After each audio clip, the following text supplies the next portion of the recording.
I'm fairly new to the area, but I absolutely love the unique environments that the Central Coast has. We're very fortunate to have all those microclimates. Because we're such a large tourist destination, we do get requests for plants that do well in all different types of climates. Here on the coast, we have a lot of cloud coverage. It stays very cool and temperate. Whereas, just over the hill in Paso Robles, it's incredibly hot, very dry. You get people as far away as Fresno and Bakersfield, down to Santa Barbara. So it's always fun to kind of carry a little bit of everything and get to see what's going to do best for each of our guests and each of our clients.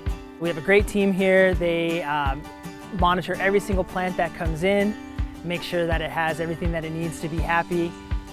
We're very fortunate. We get to know a lot of our locals here and they get to know a lot of our team. So we definitely find that it's a combination of our team here and the locals that come in and support us that really makes up the heart of Cambria.